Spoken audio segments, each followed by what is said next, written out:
Hey there. I'm excited to announce this to you today. This is what you've been waiting for in your spiritual quest. This is something I've wanted to do for a long time, and I'm finally ready to announce it that it's ready to go. It's the Grief to Growth Community Circle. Now, this is a sanctuary where like-minded souls are united in their journey through grief and towards personal transformation. It's more than just a place. It's a beginning. It's a commitment to growth and understanding. Here you're finding not just a community, but you're entering a circle of trust and depth. You're going to engage with interactive coursework. You'll dive into exclusive podcast episodes and partake in discussions that illuminate the path from mourning to empowerment. This is a realm where every question is honored and every individual's journey is validated. To be part of this exclusive circle, visit us at grieftogrowth.com/community or look for the chat icon at the bottom of every page on the main website. Remember that entry is a privilege because I want to ensure that every member is as dedicated and genuine as you are. You must apply to join, but the journey within is worth every step. So go ahead and join us today. Check it out, grieftogrowth.com/community, and I look forward to seeing you there. Hi there. Welcome to Grief to Growth podcast. Your host is Brian Smith, spiritual seeker, best-selling author, grief survivor, and life coach. Brian believes that the worst tragedies of life provide the greatest opportunity for growth. Brian says he was planted, not buried, and he is here to help you grow where you've been planted by the difficulties in life. In each episode, Brian and his guests will share what has helped them to survive and thrive. It is his sincere hope this episode helps you today. Hi, everybody. This is Brian back with another episode of Grief to Growth. And today I've got with me Oliver Rolfe. And Oliver is the founder and CEO of Spartan International. And he focuses on life and career guidance and global equities and investment banking recruitment. He studied accounting and finance and started his career at the leading global accounting firm. In 2003, he began his financial services recruitment career with a subsidiary of S3, one of the largest recruitment companies in Europe. And he spent over 19 successful years specializing in mid to senior level individuals with outstanding track records in global equities. He published his first book, which is called The Survivor's Guide to Your Career Today, which is in 2019. And it's the must-have career guide for 16 to 25-year-olds. He's also been published in the New York Times and Bloomberg, the Trade News, Euromoney, and many other global publications. Oliver and Spartan have a daily blog that receives hundreds of thousands of views a month. He has a LinkedIn follower of over 20,000 and a newsletter with thousands of subscribers. And he has a Spartan YouTube channel. And Spartan International has been running for well over a decade and is recognized internationally. But the reason why Oliver is here today is he's written a very interesting book that I want to talk about. His mission has really always been to assist people in becoming the best they can be. And he's written a book called The Holistic Guide to Your Health and Well-Being Today, a step-by-step guide to the relationship between your physical, mental, energetic, and emotional health. So with that, I want to welcome to Grief to Growth, Oliver Rolfe. Thank you so much, Brian. That was such a warm and welcoming introduction, and I genuinely really appreciate it. And I appreciate you inviting me onto your podcast. It's a real pleasure for me. Yeah, it's great to have you here. And as I read your bio, people might wonder, well, why is he on Grief to Growth? Because this show is really about healing. But your book sounds fascinating. So I'd like to find out, what made you decide to write this book after having such a successful career in the corporate world?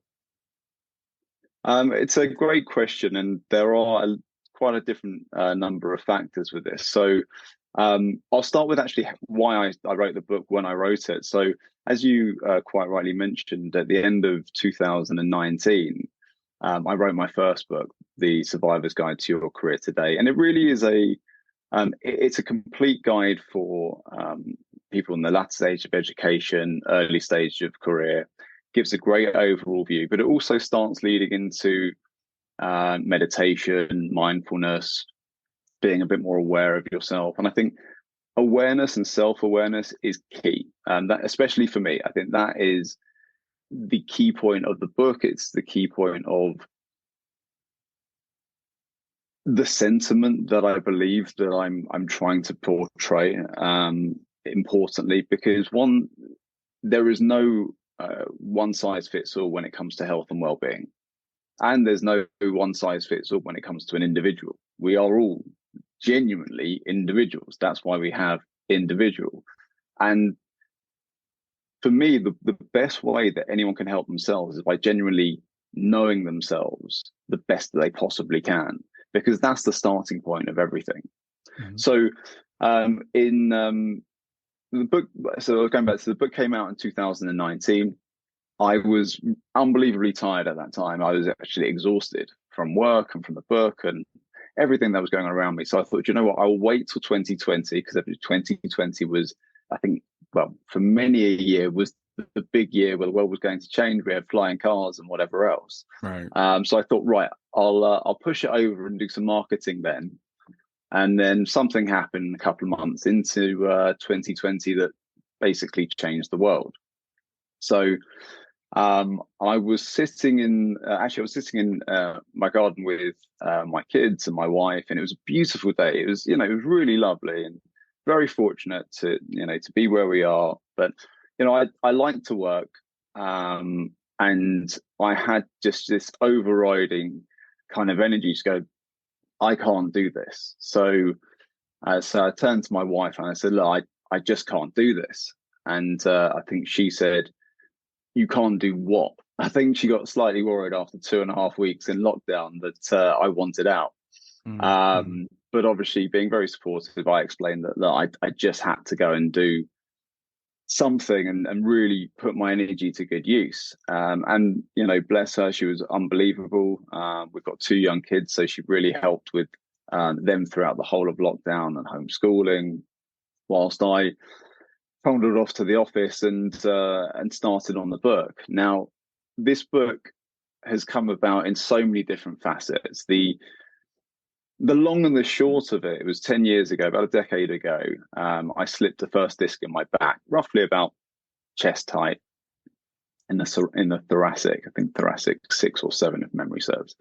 Unfortunately, that slip disc actually ended up stopping me playing soccer, which is such a massive thing for me. I was massively active, and a really big catalyst, probably for the first thing of changing my life. But what then happened is that one slip disc turned into 7 slipped and damaged discs, and a diagnosis of something called ankylosing spondylitis. Or actually, I've got non-radiographic non-ankylosing spondylitis. Now, ankylosing spondylitis is an inflammatory disease of the spine. So left untreated, the spine would fuse. So my life changed in an instant. I couldn't play soccer anymore. So I had to put my energies elsewhere, and I was trying to put the right way to put it this, but I almost had to deal with myself. In many respects, when you're so active, you just keep on going, and you don't sit with yourself, you don't listen to yourself, you don't feel yourself, you don't feel the pain, or you don't feel the joy at times as well. You just get how I call it, the subconscious feeling. Now, I had to sit with myself and really start to understand how I'm going to get through this moment. And I mean that non-dramatically, because it wasn't just about the soccer side of it. I couldn't pick up my children, and I physically couldn't lift them and hold them, which broke me. It was so painful for me. And I remember sitting at a restaurant. I don't want to tear up, but I remember sitting at a restaurant across to a friend of mine, and I just burst out in tears because it hurt so much. So I was dealing with mental anguish, physical anguish, chronic pain at the time. I kind of deal with that every day anyway. So it really gave me it didn't give me much option in many respects, but to really look at my life. So, I started my company when I was 28. So I was always quite an active, forward-thinking person. But going back, so that was my story in my last decade. And I'll do this story very quickly because there's quite a lot of different points here. So, my parents got divorced between the ages 5 and 6, which I think a lot of parents do, especially in the Western world in particular. Between the ages of 6 and 16, I had about 45 operations, mostly on my sinuses. So dealt with a lot of kind of early trauma in that respect. I had asthma. I weighed 55 pounds more than I do now, probably actually a little bit more. So I was also a big kid. At the same time as we were growing up, my brother was in rehab for drinks, drunks, and gambling. My sister was anorexic and bulimic. My dad had 2 nervous breakdowns. And I also had an exceptionally difficult relationship with a girlfriend who had said that she was pregnant with my child, and it wasn't my child, it was someone else's, which I kind of knew like deep down. But that didn't come out till some years after. So, and by the way, forgiveness is pure, and it's something you must do. And actually, I'm still in contact with this person now. We all make mistakes, and it's about understanding those mistakes and understanding the lessons through them. But yeah, there's been a lot for me to learn from. So when I was younger, I was, I think I went to every doctor that was available. Having 45 operations, something's not right. And it wasn't a drastic thing. It's polyps in the sinus, effectively. But it was just constantly reoccurring. So I saw allergists and holistic therapists and surgeons and anyone that could do anything. So I took in a huge amount of early information about every kind of medicine, because really I was very fortunate. My mother, cared. I'm not saying that some mothers don't care, but she spent a lot of time trying to help me and get me better and make sure I didn't have to go through these scenarios. And throughout that period of time, and even including nutrition, to be fair, but even through that period of time, I learned so much. And then with what happened 10 years ago from me now, all of this is just a life filled of experience and personal kind of gain and knowledge. And then what I've done within the book, it's not just me just saying, yeah, I did this and I did that. It's not to do with that at all. It's basically, there's been so much scientific research done everywhere. America in particular got some amazing research done, whether it's on foods or sleep or coffee or whatever it is. There's just a screen time. There is loads of research out there. And what I've done, I've pulled a lot of that research together to kind of give it a lot of background understanding to, some of the things that are quite common, some of the things that you probably got questions over, like, how many cups of coffee is good for you and how many cups of coffee is bad for you. Those kind of elements are throughout the whole book, and it's really backed by science. So it's not just an element of being woo-woo and whatever else. And it's funny, you mentioned at the beginning about why am I on here as a business person, and I've written a couple of books. The bottom line is the book and my life is my own healing. And whilst it's not been through the grief of loss, it's been through the grief of trauma and experience. And the funny thing is that, with the holistic guide to your health and well-being today, I'm using it as my own guide. I'm picking it up going, I even forgot I wrote about that. That's something which I'm going to take away today and just go, right, I'm going to look after my stomach in a better way, or whatever it might be. And actually there was one point about gut health is so important for the immune system. Antoine Bouchon came out with the Tran theory, and it was just, I literally flicked over to that page and I went, okay, this is great, this can work.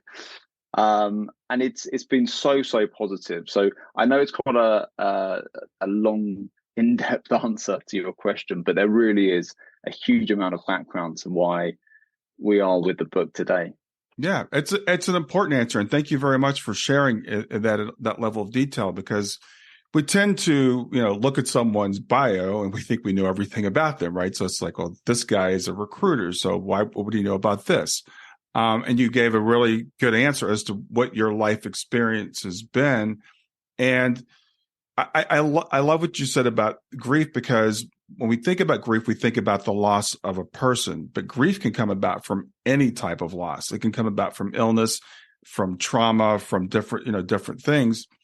And you also tied into how the fact that grief forces us to grow, which is the name of the show. That's why I'm here, is because grief a lot of times changes us. It helps. We metamorphose. We take that grief and we transmute it into something else. And so I love hearing people's backstories. That's my favorite thing, is to learn, like, what drives them, what gets them to where they are. So yeah, thanks for sharing that. No, it's a pleasure. It's a pleasure. And, it's as you said, that growth comes through those experience and those difficult moments that look, I always feel that life throws you challenges that you can always go through and you can always succeed. You'll never get something that's too much for you. And once you go through that, as you say, you do metamorphosize into a different version of yourself. You grow. You grow. And as you get older and you progress, I remember this from my grandparents and whatever else. The older generation, they're a quieter generation because they don't need to speak. They're already aware. And it's only those who want to educate that probably do end up speaking, or those who speak just for the sake of speaking. And I think that's such a poignant thing, that, the experience is so key. But it's nice in today's age, and especially with your podcast, to be able to give back and discuss things that probably, well, not even probably, would never have been discussed before. And people would be ashamed to discuss as well. Yeah, well, and that's a lot of things I try to do with this. One is to lift that shame of talking about our traumas and our grief, to bring a humanity, a commonality to everyone. People I deal with are always asking me, well, is this normal for me to feel this way? And again, we tend to look at other people's lives and we say, I'm having all this pain, but other people don't have it, because we tend to keep these things to ourselves. And I was just talking with a friend last night. We were at dinner with a friend, and he just went through a major trauma. And my wife was sharing a story about a woman she knows, and we've known this woman for, oh wow, how many years now? 15 years probably. And my wife just found out like last week that she had lost a daughter, many years ago, but it had never come up. So, as I said, for people listening to this, it's like, oh, again, they might look at you on the surface and say, successful guy, not a care in the world. You would never know what the background is. Stay with us. We'll be right back. Hey there, something I want to tell you about today. My podcast platform, Buzzsprout, has recently made it easier for me to allow you to support me financially. Go to www.grieftogrowth.com/subscribe. That's grief2growth.com/subscribe. And once you're there, you can sign up to support me financially. Now, you can do it for as little as $3 a month, or of course, as much as you'd like. If you do that, you'll get access to bonus episodes, and you'll see those in the regular feed. They'll have a lock on them. But when you become a subscriber, you'll actually get access to your own private feed, and you'll be able to listen to the regular podcast along with the bonus podcast for the subscribers. I want to thank you for listening. I want to thank you for sharing the podcast. And I want to thank those of you who support me financially. Have a great day, and on to the episode.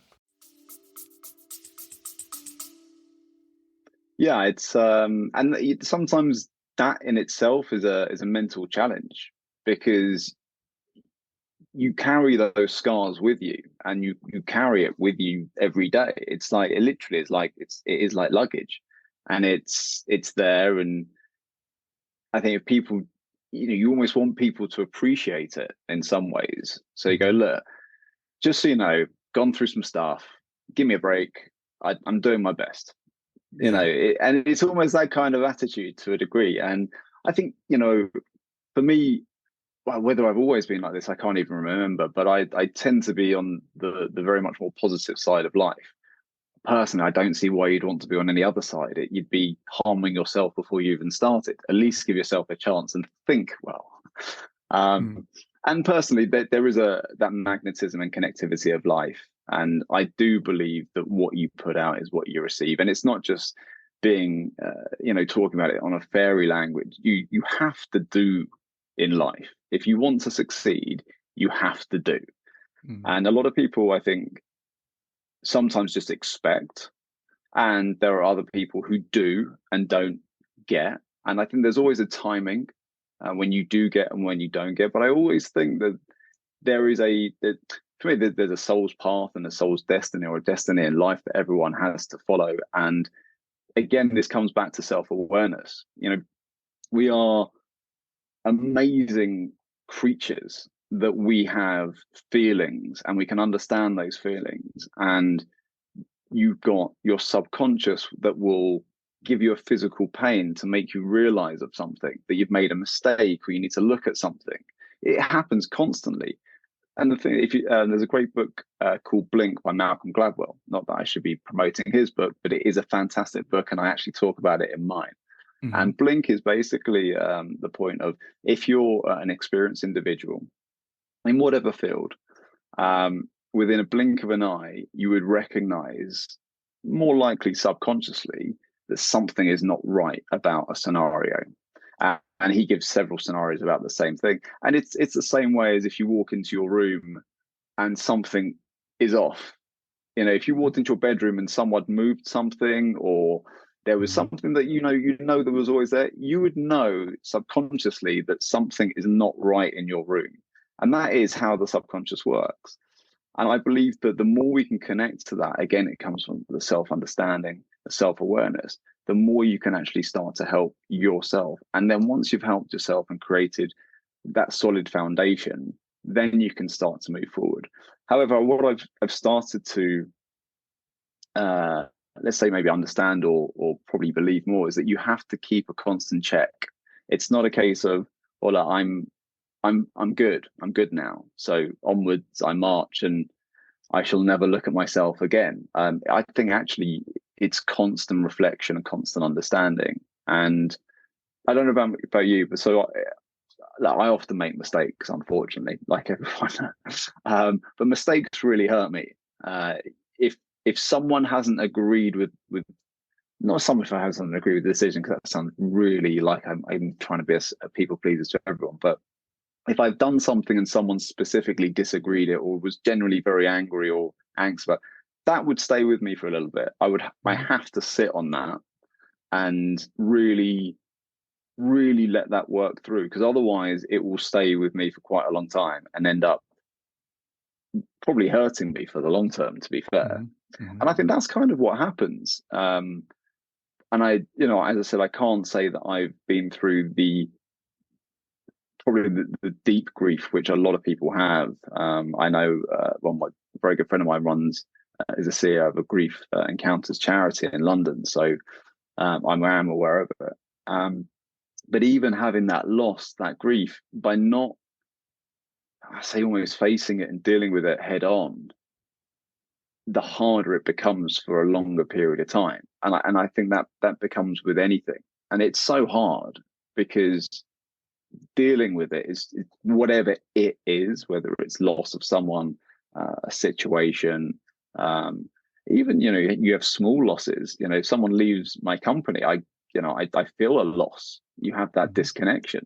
Sure. And it's when you're in that moment, kind of feeling that instant connection and that pain you can get.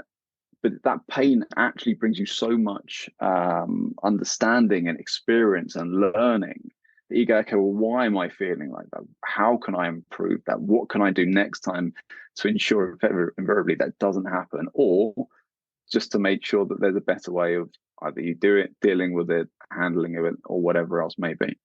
Yeah. Well, you touched upon something I think it's very important, is that we have a choice in how we look at things. We don't have a choice necessarily on what happens to us. We have a choice in how we look at it. And, we all have obstacles in life. And again, we look at somebody from the outside and we look at very superficial level. We assume that, well, they don't have the obstacles that I have. And we can get very down on ourselves and say, well, life's not been fair to me, and we look at people that have overcome and don't really give them credit for what they've overcome, because they've gone through some of the same things that we have. They've just chosen to look at it a different way, to look at it, as you said, it's like, what can I learn from this? What is this pain trying to teach me? What's going on here? And that could even be a physical pain. That could be coming from the subconscious trying to get our attention, trying to teach us or something. So it's a curiosity about life, I think, that comes about when you look at life that way. Mm. It's interesting you say that. So I've had a lot of these conversations recently. As Stephen Hawking says, and God rest his soul, before he passed, always look up. Mm-hmm. And it's a very fair statement to make, because most people, I would say, don't look up. It's all very much looking down, very centered around today, Earth, and that's it. It's a very physical existence. There is so much that happens. We're talking about there are billions of stars and planets, and it the mind boggles, really boggles, to understand what happens. Unfortunately, I said in England, you don't always get the best skies, and it's not always the most perfect weather to be sitting outside. However, when I'm on holiday or wherever else, maybe it's a warm climate, for me to sit outside in the stars is just one of the most perfect things to do. Not only for relaxation and just having that moment and just taking some time, and it is perfectly relaxating, and actually quite a dark and temperate moment. Mm-hmm. But the amount of activity there is in the sky is unbelievable and absolutely fascinating. Whether it's shooting stars, and I must have seen over 100 shooting stars, and every single one of them I'm still amazed by. They're just incredible. Mm-hmm. Or I've either seen a satellite or something else in the sky kind of go haywire, which was pretty fascinating as well.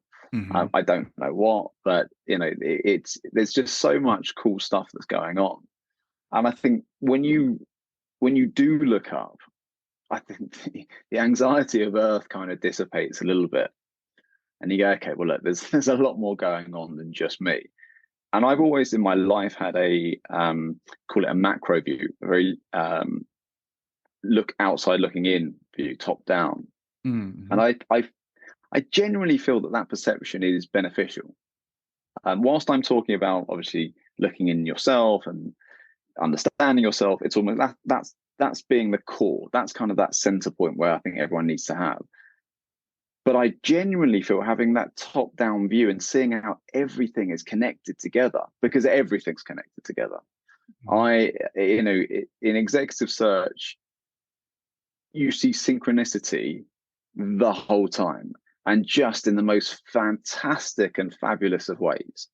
And in ways at times that you can only be amazed with, and the timing of things.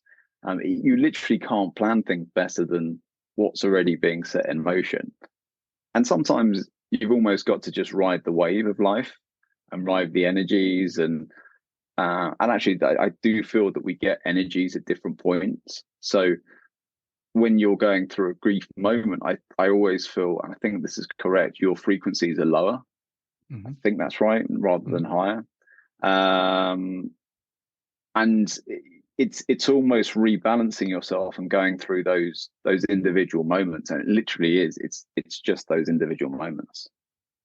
Yeah, absolutely. I think that's 100% correct. And I like what you talked about. Looking up and trying to take the macro view about things. We're going through. It's very cold here right now. It's like 20 degrees below normal temperatures, and I hate the winter. So I'm like, last week I'm thinking, okay, it's cold, it's getting dark early, we haven't seen the sun in a few days, and then I saw Buffalo, New York just got hit with like 6 feet of snow, and I looked at that and I'm like, okay, could be worse.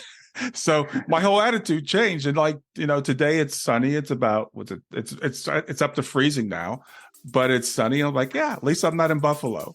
So it's just a matter of how you look at things. Stay with us. We'll be right back. Hi there. I'm really excited to tell you about my latest ebook. It's 4 lessons that you can learn from the near-death experience without going through all the trouble of dying to learn them. I've been studying NDEs for several years now. I am completely convinced that not only are they 100% real, but that there's some very universal wisdom that we can get from the near-death experience. And I've distilled that down in this book into 4 short lessons. And I've also given you all the reasons why I believe that NDEs are absolutely real. So go to www.grieftogrowth.com/NDE lessons to pick it up for free. www.griefthe2growth.com/NDE lessons. I hope you enjoy it. Well, I think that's with everything. You can look at it in such a much broader way. The fact that you've got a phenomenal show and you're in a beautiful place there, and you're wearing lovely clothes, and you've got technology, and you've got food in your belly, and there are so many things that anyone could look at. But it is that moment you go, well, I don't feel good at this moment. And do you know what? I think everyone's allowed to have that moment as well. Sure, and I think we should have that moment where you go, I don't feel good. It's just having one of those really rubbish days. Okay, I'm allowed to have one of those rubbish days. Mm-hmm. And it's almost good to kind of have it, because I had one of the days last week. I think on Friday, I didn't have a great day. I had a massive presentation, which I don't know why, for some reason I was really concerned about it. It's been some very sort of very senior US banks management team. And just, I don't know why I was a little bit, put a huge amount of pressure on myself for the week or two before. And literally come Friday, I was just so, I'm not going to say exhausted, but my energy just dropped like 20-30%. And I realized that straight away. I just felt, you know what? I need to take a couple of hours, or I don't even know what it is. I think 2 or 3 hours, did something else. I can't remember what I did now, which is perfect. If you don't remember what you've done in those 2 or 3 hours, you've probably done the right thing for you. And actually, in fact, I went out and I saw my mother. In fact, which is awful, the fact I forgot that. So I just thought, you know what, I'll go and see my mother. I saw my grandfather as well. And I felt genuinely that was a massive a great use of time. Yeah. And I think those moments where you can just connect to someone else and go, okay, well, let me see how they're doing. Yeah. And you focus on yourself as a person and your network of love and connecting, obviously family. It was a genuinely really good thing for me. And I'd say only started over the last 5 years. I could say 10 since I started, sure, but really since the last 5, where I'm noticing those things in myself, and therefore I'm able to work through it and put these tools into practice. And that's really what life's about. It's utilizing the tools that you've got around you for the betterment of yourself.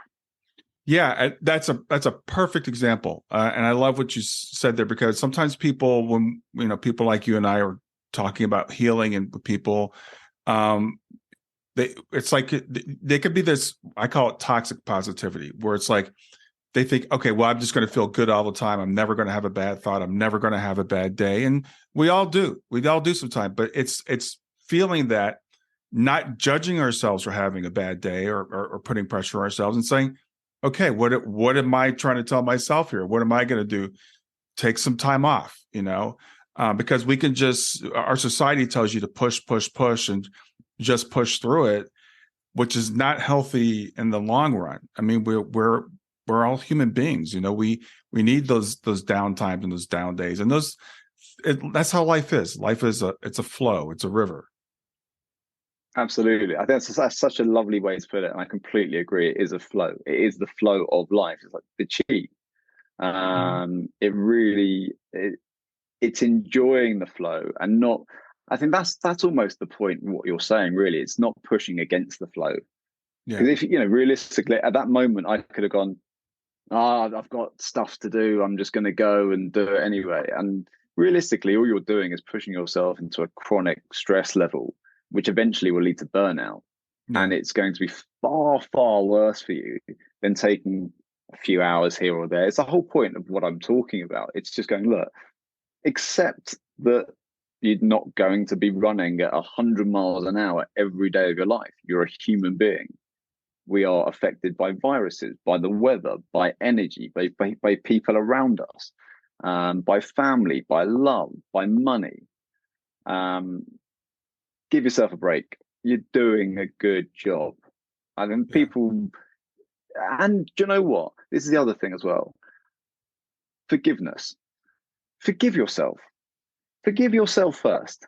Mm-hmm. This is the most important thing. Yeah, and I've listened to a lot of things recently, and actually, it's a very, very fair point.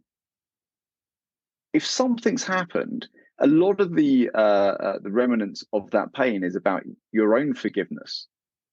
So, I lost a lot of my childhood.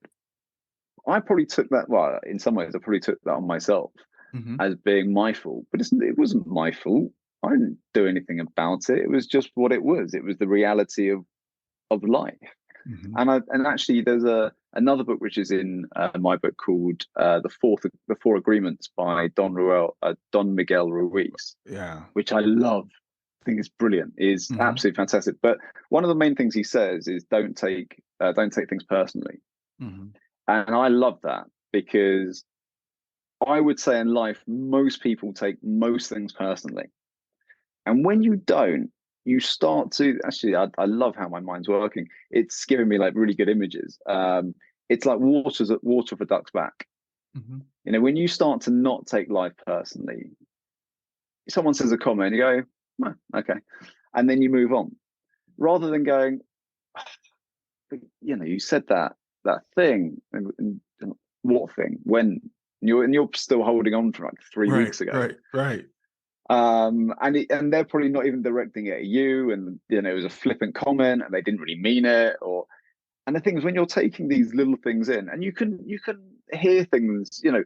Someone said to me, I was with my wife and her friend the other day, and she just had another baby, and I went to say hello to the baby. The baby started crying, and she goes, "Oh, don't worry, Oliver's not that bad." And I kind of went, eh, could say that in a lot of different ways, Right. but you take it how it is, and you go, well, it is what it is, and you move on. It's a baby crying. She's trying to make the baby happy. It's not about me. Right. But you can take it, and you can take it personally, and you can get upset with these scenarios, and then you can hold it forward, and then suddenly relationships start to break down because, well, you said something, and well, you said that. Well, I'm just saying that back to you. And then suddenly you're breaking down a relationship and no one's actually said a single word to each other. And Yeah. that's where communication's super key Yes. with everything, with companies, with individuals. Say what you feel. Don't say something that sounds like what you think it feels. Say exactly what you mean. Mm-hmm. Say exactly how you feel. Let the other person know. Because when you do that, you're letting someone else know. That's what you're doing. You're not hiding anything. You're being truthful and honest, and you're being true to yourself. By doing that, you are being the best version of you, and the other person can then respond to who you are as a human being. Yes. Yeah, I love you mentioned the four agreements. I talk about the four agreements all the time. I think it's so simple and it's so brilliant. And if you live by those four principles, it will change your life. Because you realize when people say things to you, it's not about you, it's about them. And so you as you said, I like that image, water off a duck's back. I'm going to let this go. And that's why I was telling you earlier, I like to know where people are coming from. I love to get to know people at a deep level because then I can say, okay, now I know why she said that. I know what perspective she's coming from. I know what her insecurities are. And like that came from a place of insecurity. That came from a wound that the person got as a child, and a lot of times those things we carry them forward in life, and we're adults and we're trying to prove we're not who we were when we were 5 years old. Absolutely right. That is it. I think that's almost hard to deal with for everyone. And we are all growing and learning and progressing. And I feel that if you don't learn from these lessons, they'll keep on coming back. Mm-hmm. And it's hard. We all have these, real deep underlying scars, which when it's triggered, you often feel like an anger, like a genuine anger or a pain. It's kind of either one or the other in many respects. Mm-hmm. And it's tough. It's tough to go through. It's tough to kind of keep on, so you're making the same mistakes, but hopefully you connect onto it, and that goes from hopefully one positivity to another, to another, to another, and then eventually you'll get to a point, probably quite a long way into your life, I would have thought, where you feel complete in many respects. And I think that's, when you feel whole in yourself and true in yourself, it's a very nice situation, I would say. I think it's an important moment, really, to feel complete and comfortable within yourself. Yeah, but you mentioned something earlier I think was really good too. It's an ongoing process. It never ends. And that's it's when you get to the point where you realize that you're perfectly imperfect, and you can still work on making yourself better, but you're okay with who you are. And it's a kind of a almost a paradox. It's a paradox of accepting I'm not going to be perfect, and in that sense, I'm perfect in the way that I am. Yes. And also, it goes back to what we've said before. If you do make a mistake, don't beat yourself up about it. Don't hold it with you. Let it go, learn from it, try not to make the same mistake, but just don't beat yourself up and put yourself down. I think there's a lot of, and I think this actually opens up into a much wider conversation, Brian, really, because this is where we are with the social media environment, not just for ourselves, but especially for the younger generation, where they're being fed a virtual reality. Let's put it that way. It is a virtual reality. It's people moving into the meta world or the metaverse and living a virtual life when you've got a life here to live. It's running away from scenarios. And I think it's very dangerous, because there is the vision and opinion of what one should, inverted commas, look like, dress like, present themselves like. How does one feel good? How does one get the attention they want? I've seen it with a lot of young people around me, family and whatnot, whereas, the attention is driven, I say this in a loose way, but towards sex and, an appeal of going down of, well, I want to feel good, so I want someone else to make me feel good. And it's the wrong attitude. I'm not saying that it's easy when you're younger. I was after someone in the same way, to be honest. There was always a scenario where, you want to feel that love, but actually you really need to feel it yourself. And I think it's a very difficult one when you're looking at, say, a 16-year-old to have what they probably need, but a deep level conversation of some kind of upset, trauma, whatever it might be that they've been through, and deal with it in a processed way. And I just think there's a lot of young people at the moment who have got a need for this, who are completely unaware in themselves.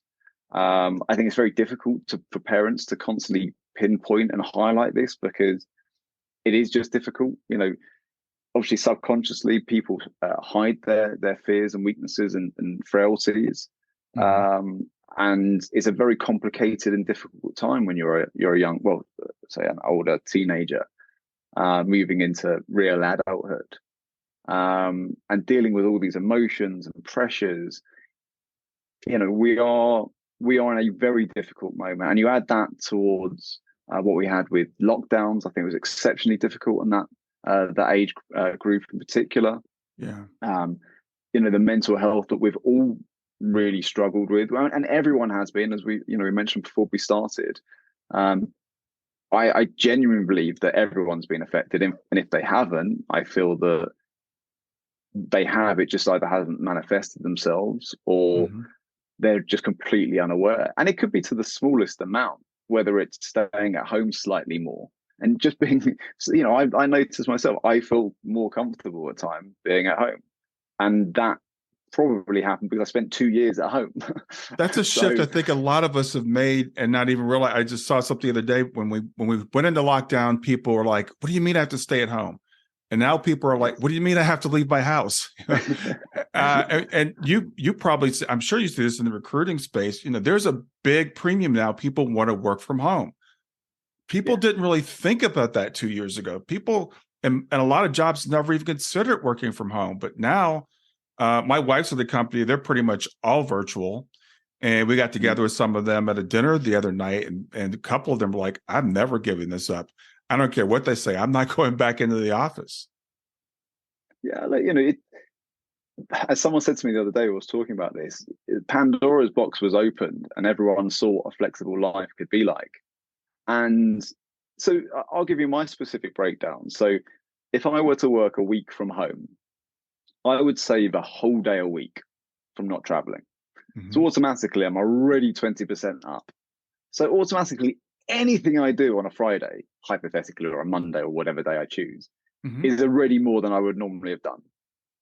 So just purely on that basis. And then you go to the fact that, okay, well, I've got a family, and just as, they come home from school, I go down and make a cup of tea or a cup of coffee.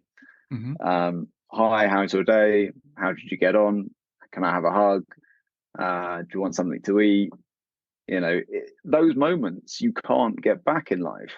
And, we are very fortunate in many respects, because I feel the older generation really missed out. Because, my grandfather's on the spectrum. My grandfather he definitely is a role model for me. Couldn't read or write at the age of 16, built a company that was worth a lot of money, not the ridiculous monies, but a lot of money from scratch, put it that way. And worked so hard. And he had no technology, and he was all over the country. He was flying everywhere. They just about had fax machines at that point. So you're having to run even more. And if you think about what they were doing, and this exasperates what we said before. So he would write a few letters in a day, probably, because I imagine, how many letters can you write? That takes quite some time. Right. I would imagine you and I together probably get through somewhere between 50 and 100 emails minimum a day. Yeah. In communications. And you kind of go, well, hold on, I'm now doing like 20 times more than that generation was doing. Absolutely. And then you've got social media. So I'm reading 100 times more than I was reading before. The information's everywhere. I cannot tell you, I'm sitting here, Brian, I've got one screen in front of me and 2 screens to my side. That's how I live my world. And I love it, because I love having everything around me. But this is a life where your mind is having to do so much all the time. And it's not a case of, say back in the day where there was just a telephone and no mobiles, where it was almost that real one-on-one connection, where it was, right, I'm in the moment, I'm with you, whoever you are, and that's it. Now there's distractions everywhere.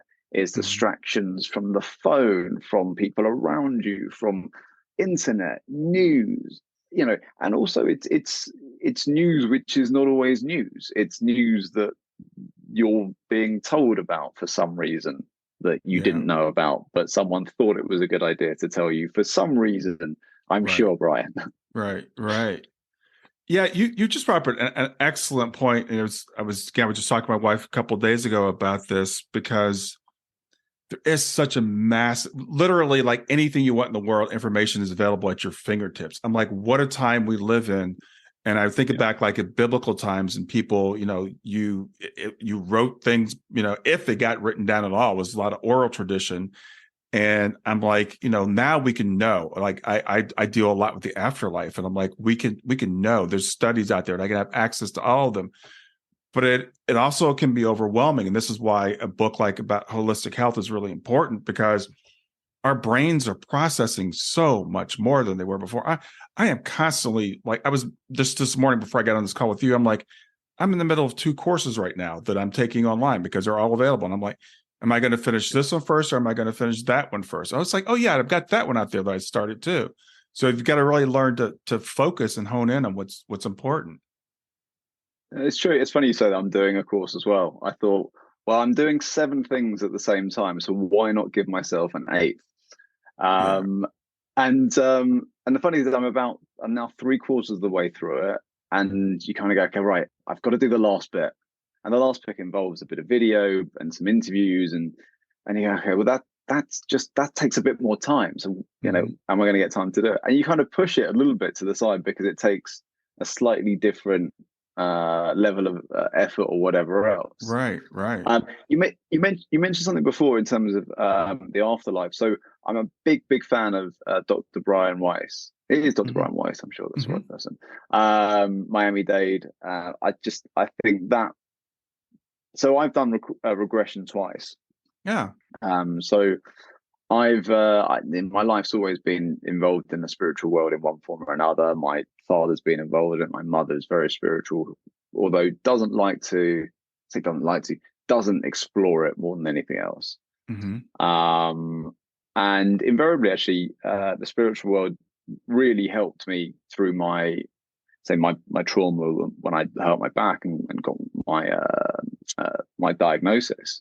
And I really focused a lot on the spiritual world, to be fair, because I think that, one, it's just the most incredible thing. And they say seeing is believing. Personally, experiencing is believing at the same time. Right. Whether you believe in the spiritual world or not, there are definitely energies in life. It is a fact there are energies, like the chakras. The chakras are energy transducers of the body. So when throughout COVID, we often felt that we missed feeling each other. A lot of people felt, well, I can't feel you.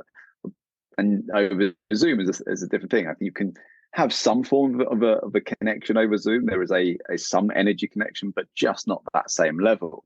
And that comes from the chakras. The chakras are picking up the energies between individuals. And it is a case of you give out, which is your aura, an energy field, and someone else will retrieve that field. It's like the same way if you meet someone for the first time and you've got an instant disliking to them. There are many different permutations of why you've made that decision or why you've subconsciously made the decision. Energy is one of them.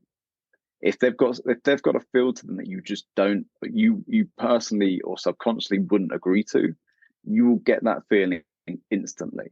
It's the same thing as having hairs in the back, standing at the back of your neck. It's a warning sign for your body subconsciously telling you to be aware of a problem or issue around you.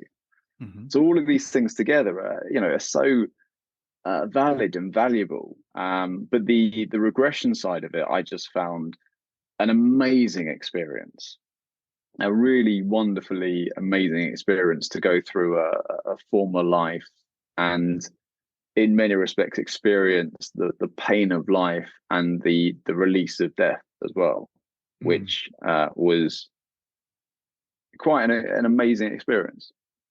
Yeah, well, that comes back to you talking earlier about that macro view, and that's, I think, the really cool thing about studying the afterlife. Because some people might say, well, why should I care about the afterlife? Because that's then and this is now. I want to focus on the now, and it's always important to focus on the now.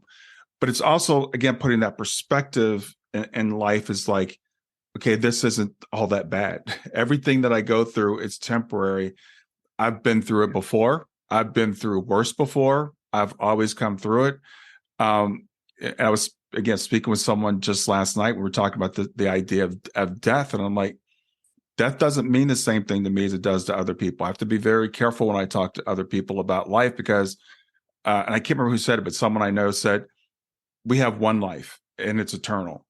So death is a transition. It's just moving from one stage of life to another stage of life. And when you study near-death experiences as much as I have, and people say, I didn't die. I was on the table, and then I was in the corner of the room, and then I was somewhere else. There was never a time when I wasn't me. And that's the way that I tend to look at life. And it just makes it a little bit easier to pull back, to not get so caught up in the minutia. Yeah, no, I think that's a really lovely way to look at it. And I would say that personally, it probably helped me in the same way. The one thing I say, so I'm not scared of death because of this, because I feel that I don't want to say it's positive. It sounds like a really bad thing to say. But from what I experienced, it seems quite amazing. Mm-hmm. So I feel that side of it doesn't scare me. What I do want is a full life, to experience this life in its entirety and to be of service. Mm-hmm. And I really mean that, actually. I would say the younger version who listening to me would go, "What are you talking about? What do you mean be of service? Go and do something yourself." That I can hear myself talking, so I don't. I know it sounds a bit strong, but I mean it. When you get to a point, I think, understand there is more, and you can do more, and hence the reason why the book is even written. To be fair, Mm-hmm. it's not a book. You don't write a book to make just to make money. That's not. You don't write this type of book for that. You write it because there is a real purpose and an understanding and a meaning behind it. And this is where it comes, what you said earlier, in terms of that flow of life. And Mm-hmm. that flow that I just, I like to be in the moment, feel the moment, and experience the moment. So throughout that period, I just let everything take over. I think I wrote the book subconsciously. I was just doing my thing. I was getting information. I was researching. I was talking about 11 months of every single day, literally like a job plus.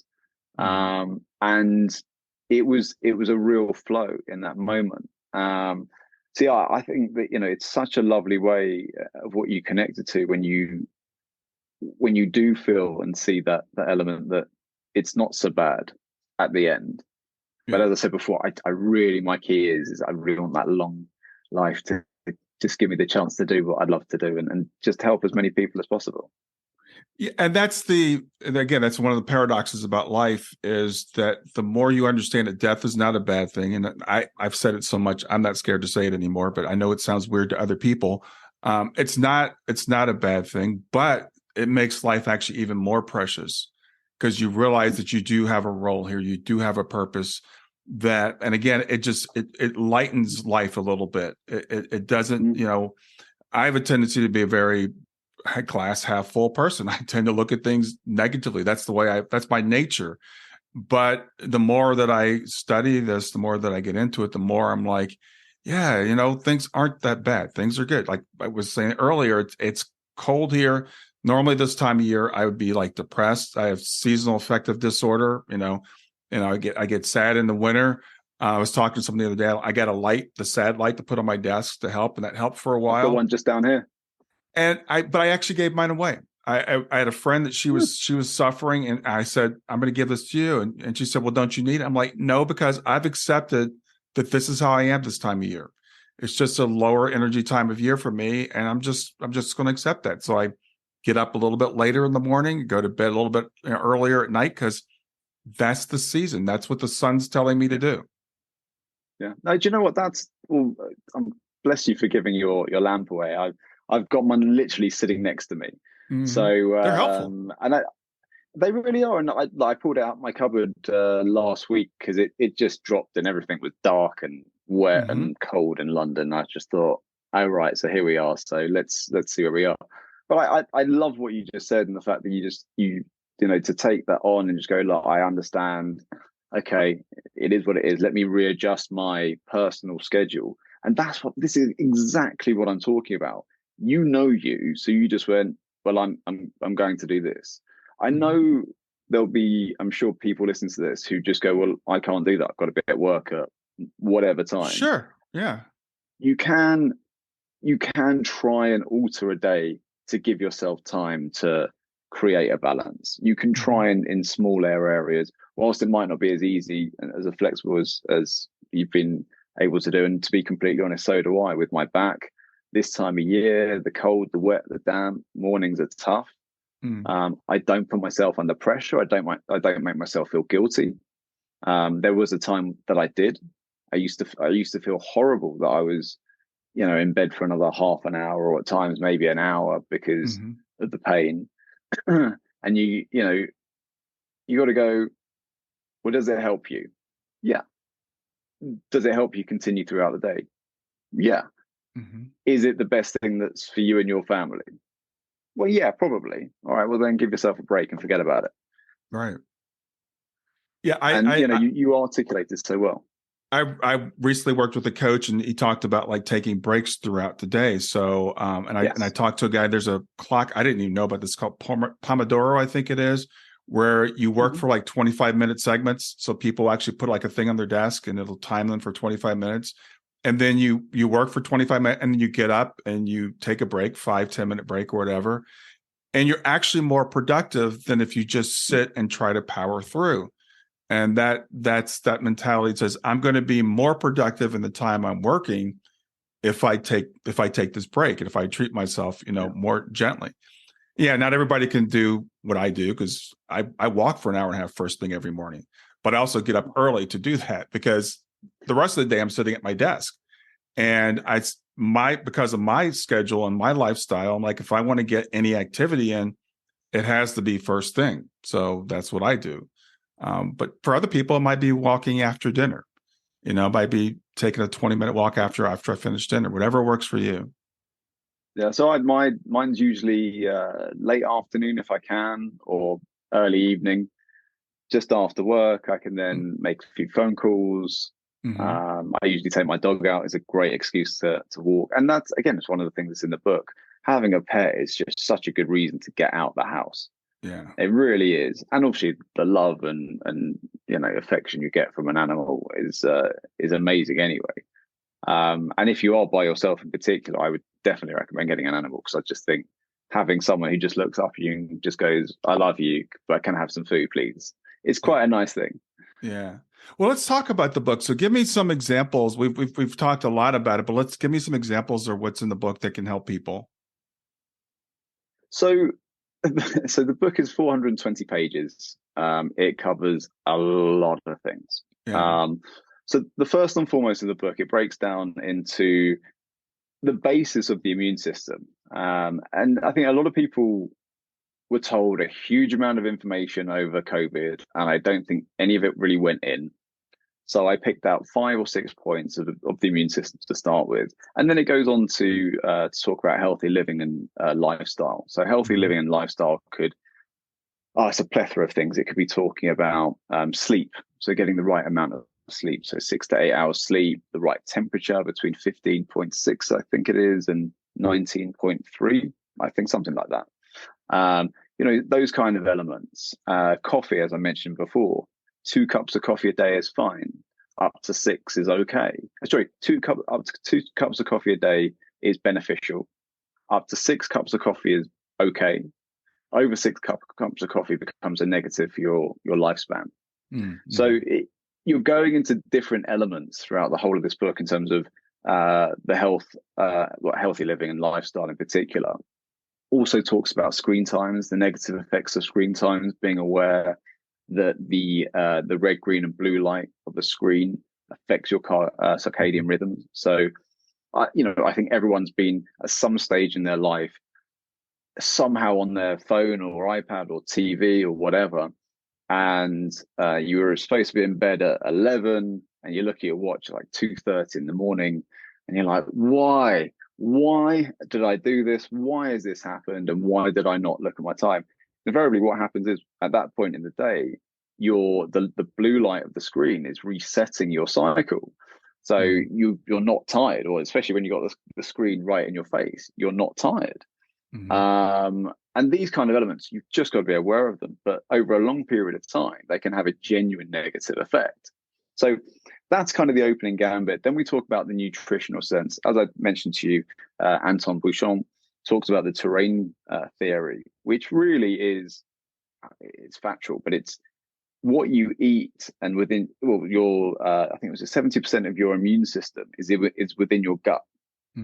So that automatically should highlight that you've got to look after your stomach, what you're putting in it, what's right for you. And again, I think what's right for you is not right for someone else. I do have a theory that everyone's got their own being. As we've said before, we've got our own past lives. You take things from your past lives through from one to another. There are family hereditaries as well. So you've got lines of people that follow the same kind of illnesses. But for me, and this even happened when I was younger, I just stopped it and then continued it when I was older. I'm gluten-free, dairy-free, don't eat any white carbs at all. I don't think they benefit me in any way, shape, or form. I remember, in particular, I used to have jacket potato for lunch, either at work or maybe on a Sunday with the kids. And we were out actually one time it was a zoo or a farm, and I had this jacket potato. And about half an hour later, I just crashed. My energy went from 100 to about -20, and I felt absolutely horrific.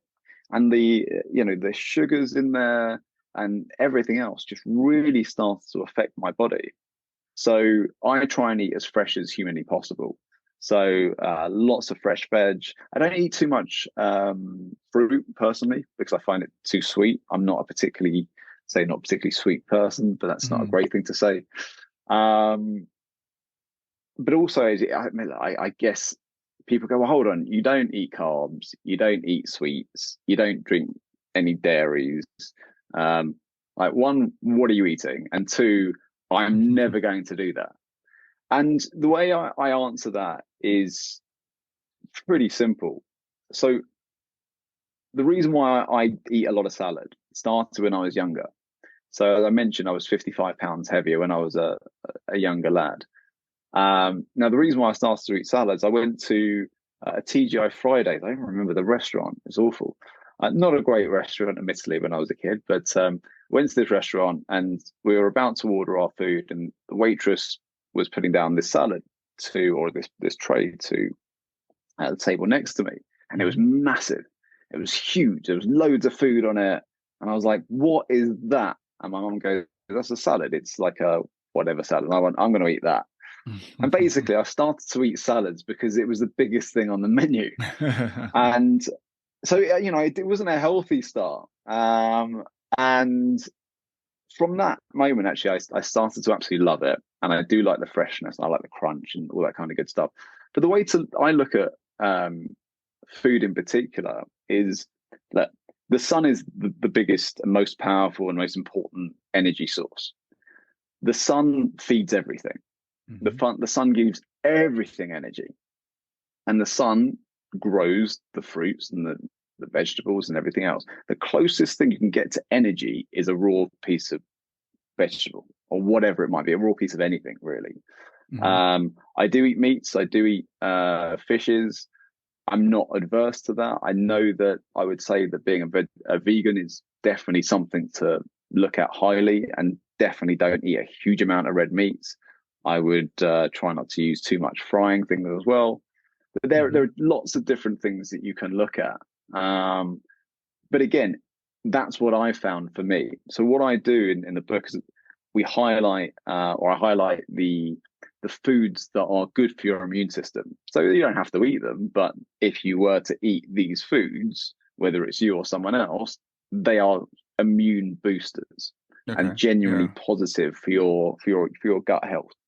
And then we talk about vitamins. Now, with vitamins in particular, I talk about, so again, I've looked at a lot of vitamins with a nutritionist and a natural herbalist, obviously looking at every way I can to strengthen my body, whether it was B12, multivitamins, iron supplements, vitamin D, cod liver oil. These are all supplements that I take. So highlight what those supplements are, and not my personal ones, but all the ones that there would be major boosters to your immune system that you should or possibly at least know about. And then we use I think it's the NHS and the American version. It's not the CDC, I don't think it is, but it's something similar. I think it might be the CDC or the NIV, might be the NIV. anyway, so we utilize the variable daily allowances, because amazingly it changes from America to Europe, Yeah. how much one should take with vitamins. So the way, and I think they do it by the terrain and nature and everything else, and the foods and what else goes around it. But I just thought it was quite nice to give a balance of both. And then we talk about mental health and the connection to the physical and what mental health means and what it is. Do you know this amazing stat? And just try and get this right. So there's a global burden of disease study in 2017, which said that a total of 970 million people were suffering from a mental health disorder or substance abuse disorder, of which 792 million specifically with a mental health disorder, with schizophrenia, with anxiety and depression being the highest two, which takes about 550 million of that proportion. Now, don't ask me why I know that. I've just been doing a lot of research and a huge amount of presentations recently, so I know that's in my mind and absolutely factual. Right. Brian, that was in 2017. Now, that number, I fear, post-COVID is going to be close to 1.3 billion people in the world. There are nearly 8 billion people in the world. You're talking about over 15% of the planet is suffering with a mental health problem. Mental health problems lead on to physical health problems. Physical health problems lead on to emotional health problems. Affects your energy. We are linked intrinsically together between our physical, mental, energetic, and emotional health. This is the point where you start to see everything come together. This is what the book is about. The Holistic Guide to Your Health and Wellbeing Today is a relationship between those four core bodies.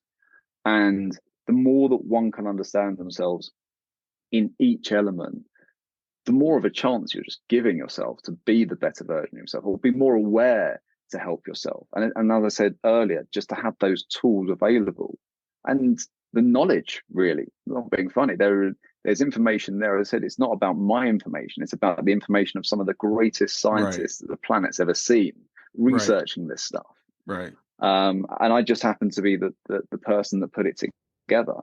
And look, I'm very blessed to have had 4 co-editors of the book as well. A 30-year psychologist, David Moxon, an international numerologist, Anne Perry, who's fantastic. My spiritual mother, I call her, Sarah Leslie, who's a clairvoyant healer medium, and the CEO of Steps Together, a UK rehabilitation centre, which is my brother, Darren Rolfe. Now, these 4 people came together to be a part of this, to really impart their knowledge and to make sure that everything we're doing is absolutely right. And the thing is, what I did with all of them, none of them saw the whole book. Every single one of them just saw their own portion and never crossed over into someone else's, because it was all about their specialism. It was all about them doing what they're good at, what their knowledge base is.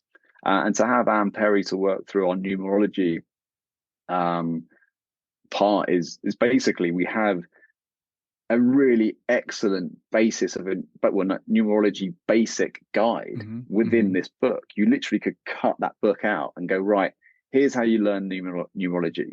And people go, hold on, what's numerology? Isn't it a bit far-fetched? Well, numerology, you can take it in many different ways, but Pythagoras, the father of mathematics, created numerology in about 2500 BC. So Pythagoras came out with the theory that every number had its own personality. And realistically, in this planet and in the universe, if you boil anything down, it boils down to a number. We are all numbers. Everything boils down to a number. So by having this vibration and personality, Pythagoras was able to give an identity to each number. Now, numerology works in a way that there are different ways to look at it, but the full base of numerology is that we are here and we have many lives, and we are reincarnated, and we're here to progress and learn. We are we are here to learn. And you can go further up the education ladder spiritually, and then there are master numbers as well as 1 to 9. So Numerology is on the basis that before you're incarnated or reincarnated on Earth, you would pass on to your parents not a name, but a specific number. So let's say when I was coming down, my number was 11. I have a specific path number, it's number 11. So I would have given guidance to my parents of the names.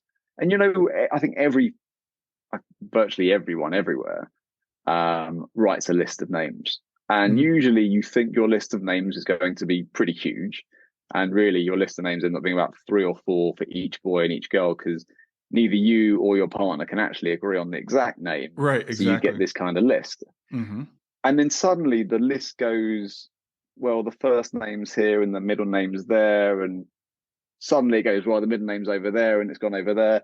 And you get the name of your child. Now, it seems amazingly organic most of the time how that happens. Mm-hmm. As in, you don't really use any thought process to come up with that. They seem to appear, I would say, categorically with everyone. No one goes, I really struggled with that. And, in the end, I thought of this name. We did a cross analysis and worked out that George was the best name. No, you get that feeling, or that, do you know what? I had a dream last night about George Washington. Let's call it Washington, or whatever it might be. Do you know what I mean? So there are things that come to you. So invariably, because of your name and your birth date, those are the 2 core numbers of numerology. By utilizing those 2 core numbers, you can get your life core. So your life core is your life number, your personality number, your achievement number, your expression number, and also your heart's desire. I think that might be the same, actually. I've crossed over. I've missed one there. But if you take your life path, so your life path is the path that you are to learn from, effectively. So within the book, we highlight all of the questions, dare I say, the don't be impatient, or learn not to be impatient, learn to be a teacher, learn to be helpful, learn to progress in your life, etc., etc., etc., giving guidance to where you should be. And amazingly, I've always found at least everyone I've ever spoken to about numerology always will feel at least 70% connection at the very minimum.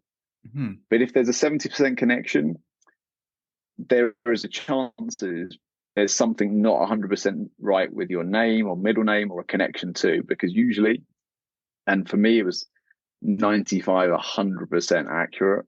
Like everything just made so much more sense when I had this numerology reading and path in front of me. And I think we're having the detail of that and an understanding of your life path. And people might go, hold on, you're saying my life's mapped out. It's not about being mapped. We've all got free choice and we can do whatever we want at whatever time. But it's like, if you take a course, you can either learn the course and pass the course, or you could do a different course and not pass the course that you're on. So we've got a choice, and invariably we've chosen the lives we've got. And it's about making the most out of the situation, the opportunity, and being, as you've said, positive in every affirmation and every movement and every progression. Yeah, absolutely. Well, it sounds like, and I knew this before we talked, but it's when you say holistic, you really mean holistic. This kind of covers every aspect of who we are, and it's great because we are these complex beings that there are all these influences, and some of which we can have control over. So why not have control over as much as possible? And you touched upon something earlier about this anxiety and depression that people are going through. And I always have to put a plug in for this book. I love it. It's called Lost Connections by Johann Hari. I'm not sure if you're familiar with it, but he talks about all these people that are on all the antidepressants and stuff. And a lot of it is it's the fact that we just aren't connected to each other. We're not connected to ourselves. We're not connected to each other. And those things, all those things you talked about that affect us individually, then we affect everybody around us. So we're all connected, as you said earlier. So I love the idea of this. Sounds like a great, like almost a reference book, read it, but then you can go back to it and say, okay, let me look at my nutrition. Let me look at the way, what is my life path? Because that's a real big question I get for people. Why am I here? What is my purpose? And we can get some clues from things like that, from past life regressions, from numerology.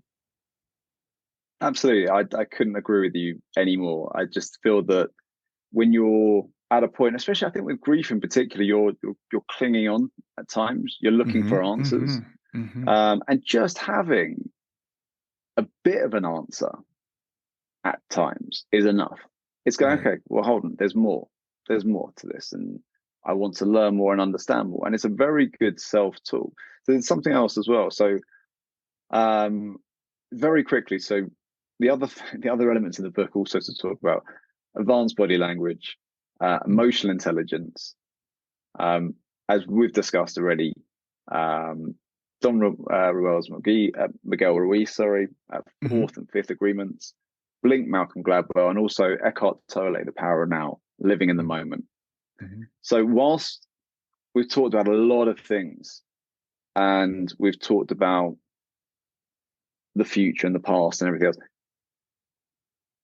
Eckhart Tolle is just brilliant in that, being in the central moment, because when you are fully in a moment is when you can purely enjoy enlightenment. And I feel that it's pretty hard to achieve, because you really have to be in that moment and in that flow of life.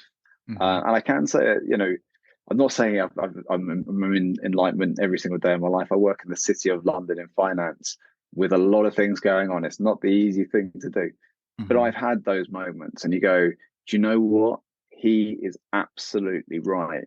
And the thing is, the whole point at the end of the book is it's tying it all together. So by now you've got the emotional intelligence. Again, it's understanding yourself. Numerology, it's understanding yourself. Advanced body language, understanding yourself and the other person. Just the more you understand by non-verbal communication, the easier life is anyway. But communication is not verbal. I think, was it 73%, if I'm right in saying? I have got it in the book, and excuse me if I'm wrong, but I think 73% of communication is non-verbal. Yeah, that sounds physical, right. Verbal and tonal. And tonal, I think, it comes out at 6%. But bearing in mind, I do a job where I've been speaking to people my whole life for 20 years, either in person or over the phone. I listen for the tone. I listen for the nuances. I listen beyond the listening, because you hear what someone's saying, but then you go, okay, well, most people don't really want to say what they are saying. So let's look behind what they're saying into the subconscious, giving you the clue. And I feel that as an individual, the more that you can be aware of those nuances, just the easier life becomes. Because you might look at someone and they might do something. I'm not going to give an example because it could lead on to a whole different thing. But they might do something. You go, hold on, I recognize that. Doesn't that mean something? And the thing is, with body language, it's all about the moment. It is specifically about that split second. So if you look up to the left, usually it signifies that you're thinking in your natural brain of a truthful answer. If you look up into the right, you're being creative. Now, it doesn't mean you're lying if you look up into the right because you're being creative. No, you could just be creative. But if you're aware of that, you can go, okay, well, all right, fine. And if someone is looking, say, to the right, and you can go, hold on, I've got a feeling they are not telling me the complete truth. Right. But you can't then go to them in 5 minutes' time and go, you're lying to me now. No, that was 5 minutes ago. That was only in that thought process. And I noticed I did it in a podcast, and it's hilarious for me. So I was watching myself back, which I don't normally like to do, to be completely honest. And I was talking about something really trivial, and I looked up to the right, and I went, I remember that. And I've not really seen myself do that. And you kind of go, all right, so you can really see the nuances. So that's what that side of it is about. So, so when you go back to the power of now with Eckhart Tolle and being in that moment, it connects to don't take things personally. Do your best. You always do your best from Domhnall Ruiz. Sounds like such a simple thing and almost a stupid thing to say. Well, everyone says always do your best. Of course, I'll do my best. It's not about that. It's you do your best for you. Right. So if you can wake up every day and go, well, look, no one can have a go at me ever, because I've literally done the best that I can do and the best that I've delivered today. I wasn't smoking weed all day. I wasn't drinking beer all day, or whatever it is, unless that happens to be your job, a weed and beer taster, which kudos to you guys for getting some pretty decent jobs. Yeah. But do you know what I mean? So it's again going back to what we said before, don't beat yourself up. And these guys connected in a very nice way to look at the individual points to go, right, look, live your life in the present. There are past present moments, but they don't exist because they're gone. There are future present moments. Well, they're nowhere near. So what is the point of worrying about it? The present moment, this moment with you and I is the only moment you and I will ever be able to connect to in a conscious basis. That's it. You can't be somewhere else. Your mind might be a little bit somewhere else. Your heart might be a little bit somewhere else. Bits of you are somewhere else. But your conscious has to be present. And if you're present in the moment, there's no fear. There's no worry. There's no anxiety.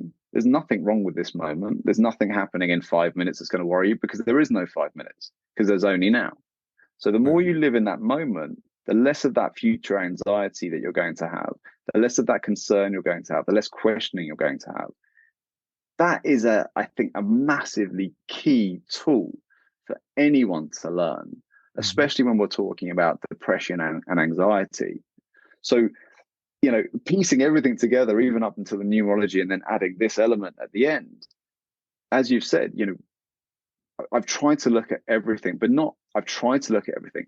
This is what I've used. This is what I have personally utilized and really, dare I say it, loved using. I think a lot of people can use information and data, or be told different things with information and data, and not really connect to it. You kind of read something and go, oh, yeah, it's kind of useful. But when you connect to something and you love it, the level goes up such a different degree. Like, as I was talking about before with Dr. Brian Weiss, my mind was blown away with, the messages from the masters. You're like, everyone should be reading this. Yeah, exactly. Well, and that's the thing. There are certain books that you read, as you said, and you get the information. And I'm taking this course now. They talk about like the information is like 20%, but 80% is actually using it. It's the inspiration, and it's actually using it to change your life. So with a book like this, it's like, don't just read it. What are you going to do?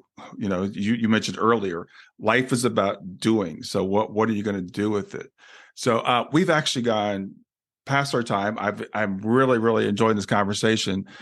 So Oliver, I want to thank you for being here and letting people know like how they can reach you, where they can get the book, and remind people the name of the book as well. Okay, so the book is called The Holistic Guide to Your Health and Wellbeing Today. It is out in the UK at the end of this week, so so excited to be here and do this podcast. It comes out in America on the 1st of December and globally the 1st of December, just after Thanksgiving. So happy Thanksgiving to everyone out there. If there's a gift that you want to give someone as a present for having you, this is fantastic. It's a great stocking filler as well. You can catch me at any point. My website address is www.spartan-int.com. And you can catch me at info@spartan-exec.com. All right. Well, thanks for being here. It's been a great conversation. It's been an absolute pleasure, and you're an awesome guest. And if you ever invite me back, I'd be absolutely delighted to be back again. Absolutely. Have a good one. Thanks for listening to Grief to Growth. Brian hopes that you find this episode helpful and will come back for future episodes. Brian's best-selling book, Grief to Growth, Planted Not Buried, is a great resource for anyone who is coping with grief or knows someone who is. If you enjoy the podcast and would like to support it, There are 3 things you can do to help.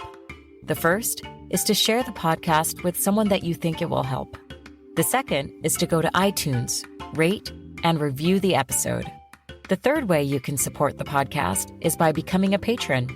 Head over to www.patreon.com/grief2growth. That's patreon.com/grief, the number 2, growth, and sign up to make a small monthly donation. Patrons get access to exclusive bonus content and knowledge that you are helping to spread the message of grief to growth. For more about Brian and Grief to Growth, visit www.grief2growth.com. Hi there. I hope you enjoyed this latest episode of the podcast, and I'd love to hear your thoughts. What questions came up for you? What did you like about it? What didn't you like about it? I invite you to visit us at grieftogrowth.circle.so. That's grief, the number 2, growth.circle.so to continue the conversation with me and with other listeners. It's a space to sound off, to share reactions, and to go deeper into the topics from the show. I look forward to chatting more, and I hope to see you there.